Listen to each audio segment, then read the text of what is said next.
Con Jerónimo Mura. Jerónimo, ¿cómo estás? Que está junto a Horacio Reiser, secretario de Relaciones Económicas Internacionales de Cancillería, uno de los hacedores de este acuerdo de Unión Europea y Mercosur. ¿Cómo estás, Jerónimo? ¿Cómo estás, Horacio? María, también? Buenas tardes, ¿cómo estás? Muy bien. Bueno, acá estamos con Horacio, por supuesto, para hablar de este acuerdo. Él fue uno de los negociadores de este acuerdo tan importante para el gobierno de Macri y también para la Argentina históricamente. No se había llegado a algo semejante. Por eso, Horacio, le quería preguntar primeramente, ¿por qué es una buena noticia esto para la Argentina? Buenas tardes. Bueno, buenas tardes, Jerónimo, buenas tardes, María. María y Gabriel, que está también con nosotros. Perdón. Y Gabriel, que está ahí con ustedes. Hola, Gabriel. Es un acuerdo histórico porque es uno de los acuerdos más grandes de la historia del mundo, de la historia global, en donde dos bloques, la Unión Europea y el Mercosur, que representan 800 millones de habitantes, un 10% del planeta, somos más de 7.000 millones de habitantes en el planeta, y que representan más de un 20% del PBI global, deciden hacer esta asociación en lo económico, que tiene que ver con temas comerciales, de inversiones, pero también políticos y de cooperación, y por lo tanto hace que Argentina pase a tener acuerdos con un 30% del PBI global, mientras antes teníamos acuerdos con un 10% del PBI global. Esto quiere decir que Argentina pasa a estar integrada con el mundo, a abrir un mercado de 500 millones de consumidores, con un PBI de 17 trillones de dólares, que es el PBI de la Unión Europea, que representa el PBI del mundo, en donde a partir de que se entre en vigor el acuerdo, nuestros productos no pagarán más aranceles para el 100% de los productos que ingresen a la Unión Europea. Entonces se abre un mercado gigante para nosotros, en donde no vamos a pagar aranceles y por lo tanto vamos a tener una situación privilegiada, una situación de preferencia para nuestros productos agrícolas, industriales y los servicios que exportamos. Ahora, Horacio, ¿qué dice de las críticas, por ejemplo, donde mencionan que este no es un acuerdo equilibrado, que nosotros vamos a venderlo barato y que Europa va a venderlo caro, que es un pacto Roca-Runciman, que, por ejemplo, va a perjudicar a la industria y al trabajo argentino? A todo esto, ¿qué le diría? En primer lugar, que la oportunidad es muy grande, se abre un mercado muy grande para nosotros. En segundo lugar, que este es un acuerdo gradual. La desgravación que se hace en el lado del Mercosur, los aranceles van reduciéndose gradualmente. Es decir, por ejemplo, si hay un arancel del 20% que el Mercosur cobraba, se va a ir reduciendo ese arancel, pero se va a ir reduciendo en plazos de hasta 10 y 15 años. Un 60% de los productos del Mercosur se desgravarán a más de 10 años, mientras la Unión Europea desgrava el 100% de su comercio, pero el 85% del comercio lo va a desgravar en forma inmediata o en canastas cortas de 4 o 5 años desde la entrada en vigor. Y además el acuerdo tiene un tema muy importante, que es un tema técnico, pero que hay que explicarlo, que tiene una cosa que se llama reglas de origen, o sea, no permite la triangulación. No puede ir un producto de China a la Unión Europea, hacer una escala y venir hacia la Argentina. Tiene que cumplir las reglas de origen del contrato. En todo caso, tendremos que aumentar nuestros controles para que se cumpla esa regla de origen. Reiser. Pero se está escuchando Horacio Reiser. Sí, Reiser, Gabriel Suetel le pregunta. Cuando se dice al presentar este acuerdo, buenas tardes, que la Argentina va a tener que mejorar su competitividad, ¿qué quiere decir esta alerta? Que si no mejora su competitividad, ¿cuál podría ser el efecto negativo para la economía argentina? Argentina tiene que mejorar su competitividad en general para aprovechar las oportunidades que les da el mundo. O sea, esto hay que verlo como una política de Estado. Es uno de los 10 puntos de consenso de los que hablaba el presidente Macri con otros líderes políticos de la Argentina, de qué país queremos ser. Entonces, acá se abre una oportunidad para la Argentina y tenemos que decidir los argentinos hacia dónde queremos ir, si queremos integrarnos con el mundo o queremos buscar otros caminos. Yo creo que esta es una enorme oportunidad. Entonces, en términos de temores y de invasión de productos hacia la Argentina, no hay que temer porque no va a ser así. En términos de competitividad, el ministro Sica seguramente lo va a estar explicando en estos días. Tenemos que ganar en tener menores costos de infraestructura, tenemos que tener menores impuestos para las compañías argentinas. Nosotros queremos reducir los impuestos y tenemos que ir ganando competitividad en la medida que va avanzando la desgravación arancelaria. Yo mencionaba esos plazos de 10, 15 años, porque al final de esos plazos son plazos en donde vamos a estar ya en un libre comercio con la Unión Europea, y ahí vamos a estar en competencia directa, pero no con un país de bajos ingresos o bajos estándares laborales, como podría ser algún otro país asiático. Sí, con la Unión Europea, que tiene un PBI per cápita de $36.000 por habitante. Entonces, concretamente, nosotros podemos competir.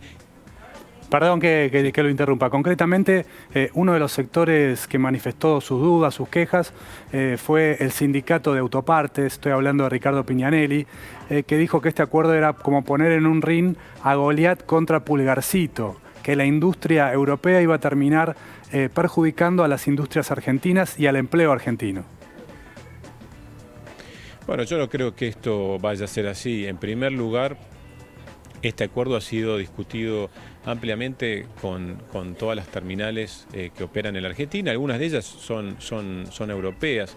En el caso de los autos, la desgravación, la negociación que logramos fue una desgravación, una liberalización del comercio en 15 años, es decir, y durante 7 años no hay un periodo de carencia, es decir, que no bajan los aranceles durante 7 años, y al final de los 15 años va a cero. En el caso de las autopartes ya gozaban de un elemento que es muy importante, creo que se llama también un tema técnico, que es drawback, y el beneficio del drawback, la admisión temporal, es decir, que nos podemos surtir nosotros de productos de distintos lugares del mundo sin pagar aranceles, o sea, pagando 0 aranceles, hacer una pieza, una autoparte, y reexportarla a la Unión Europea en el libre comercio.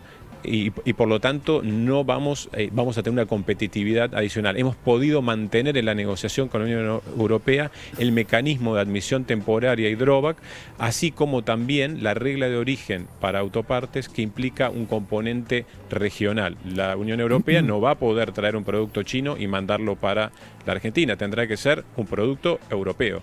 Horacio, hablando de industrias específicamente, para los sectores como el textil o el del calzado, ¿qué se puede esperar también con tantos problemas que vienen mostrando estas dos industrias?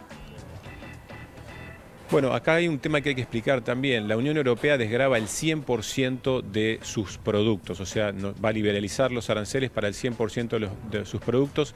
En el caso del Mercosur, por ser un país en desarrollo, nosotros hemos podido negociar que un 10% de los productos quedan excluidos, un 90% por lo tanto vamos a liberalizar aproximadamente.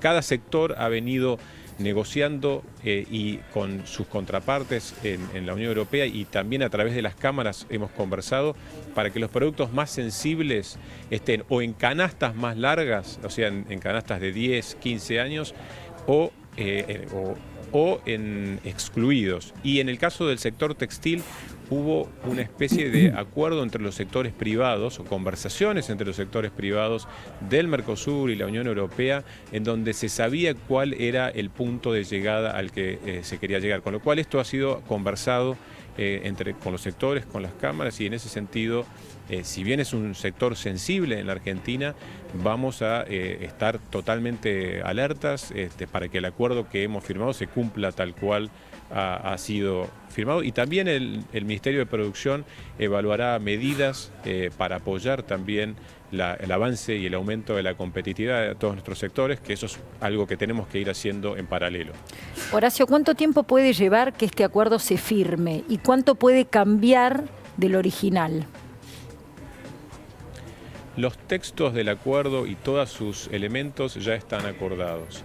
Lo que falta en este momento es hacer lo que se llama en inglés legal scrubbing, que es una depuración legal para llevarlo a su formato final, luego traducirlo a los idiomas, a 23 idiomas en la Unión Europea, y a los idiomas, el portugués y el español en el Mercosur, y ese es un proceso que tarda entre 6 y 12 meses. Ahí se firmará el acuerdo y ahí será remitido a los parlamentos para su debate y ratificación, tanto en los parlamentos del Mercosur como en los parlamentos europeos. Ese proceso parlamentario puede tardar entre 1 y 2 años, es lo habitual, dependerá también de nuestra discusión parlamentaria. Reiser, dos dudas.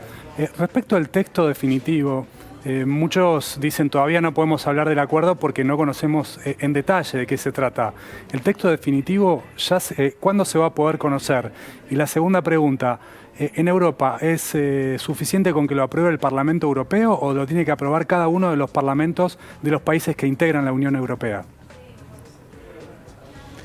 Respecto del primer tema, si bien los textos finales y definitivos no están publicados, los vamos a publicar en los próximos días, los vamos a publicar, la Unión Europea los va a publicar y nosotros los vamos a publicar. Yo estimo que en un plazo de 2 semanas, a más tardar 3 semanas, van a estar publicados en un lugar público, digamos, para que puedan ser accedidos por todos, pero digamos, los sectores involucrados, la industria, el agro, los servicios, conocen en gran medida cuáles eran las grandes discusiones y les quiero dar la tranquilidad de que lo que llamamos las líneas rojas, es decir, las sensibilidades mayores que cada uno tenía han sido respetadas. Nosotros hemos respetado las sensibilidades y hemos podido acordar algo muy beneficioso para el Mercosur, para la Argentina, a cambio de una apertura de un mercado gigantesco, como decía antes, y estaremos publicando esto en breve.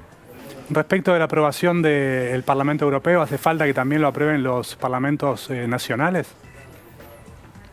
Bueno, ese es un tema complejo. Hay ciertos elementos del acuerdo. La sección comercial del acuerdo puede ser aprobado por la Comisión Europea, pero hay ciertos temas vinculados a inversiones y ciertos temas vinculados al capítulo político y de cooperación que requieren la aprobación parlamentaria de los distintos Estados miembros de la Unión Europea. Por lo tanto, sí existe la entrada provisional, o sea, la entrada en vigor provisional, que es con este acuerdo por la aprobación por parte de la Comisión Europea de la sección comercial, puede ser aplicada la entrada en vigor provisional en la medida que un parlamento del Mercosur o los parlamentos del Mercosur lo aprueben también. Ahí también se puede dar la entrada en vigor provisional. Muchísimas gracias, Horacio, y muchísimas gracias, Jerónimo. Muchísimas gracias, María, Gabriel, y bueno, y Jerónimo, gracias a ustedes. Bueno, vamos a seguir.